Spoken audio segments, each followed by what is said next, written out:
Hey guys, welcome back to another YouTube video on An Inspector Calls. This one specifically on class and status. The big idea. Priestley uses the play to dismantle the social hierarchy. The upper middle class, i.e. the Birlings, obsessed with climbing the ladder, the knighthood, they believe they are respectable citizens. The aristocracy, the Crofts, look down on the Birlings. They represent the old money that the Birlings are trying to copy. The working class, i.e. Eva Smith, the foundation of the Birlings' wealth, yet they are treated as invisible cheap labour. The knighthood, anxiety, Act 1. I gather there's a very good chance of a knighthood, so long as we behave ourselves, don't get into the police court or start a scandal, eh? By Arthur Birling. The analysis of this quote is that Birling equates morality with legality. To him, behaving ourselves doesn't mean being a good person. It means not getting caught by the police. The grade 9 link is that his pursuit of a knighthood is a desperate attempt to bridge the gap between his new money and Gerald's old money. His fear of a scandal is the only thing that keeps him moral, highlighting the hollow nature of his character. The Wall of Prejudice, Act 2. I don't suppose for a moment that we can understand why the girl committed suicide. Girls of that class. By Sybil Birling. The analysis of this quote is that Sybil uses a monolithic generalization.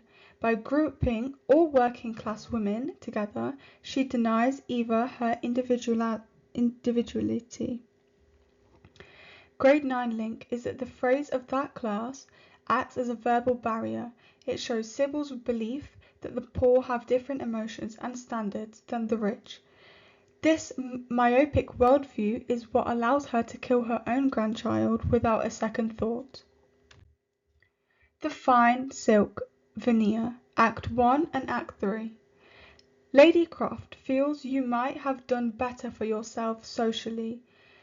This is Gerald saying to Birling. The analysis of this quote is that even among the rich, there is a brutal class divide. Gerald's mother doesn't attend the party because she thinks Arthur is socially inferior. The grade 9 link would be that this reinforces the idea that the class system is a vicious cycle, even when you are wealthy. The old money, or elite, will still exclude you. It highlights the fertility of Birling's social climbing. The respectable predator. A grade 9 point is how class provides a mask for sin. The Palace Variety Theatre. Both Gerald and Eric go to a palace where they know they can find women of the town. The class mask. Because they are gentlemen, they can frequent these places without losing their status. If Eva Smith did the same, she would be ruined. The hypocrisy. Priestley exposes that the respectable men of the ruling class are often the ones exploiting the very women they claim to look down upon. Grade 9 interpretation paragraph. The deconstruction of status.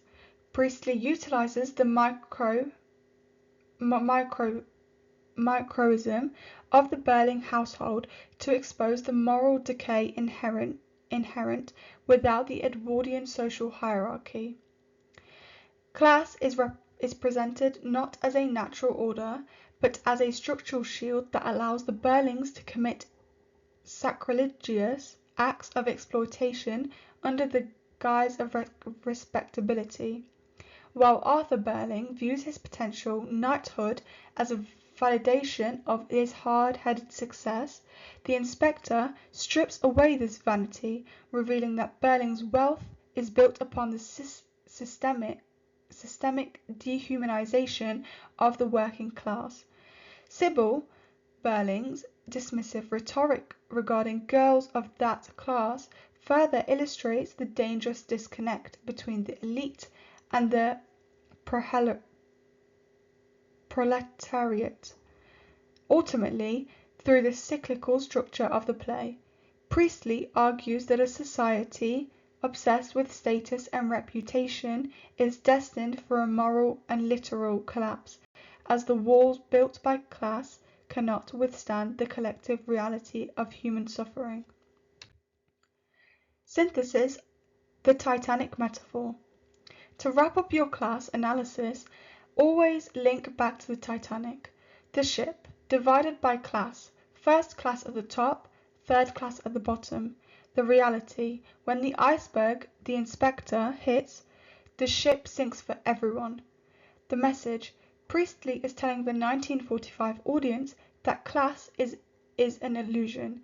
In Fire, Blood and Anguish, everyone bleeds the same. And that's the end of the video. Hope you enjoyed.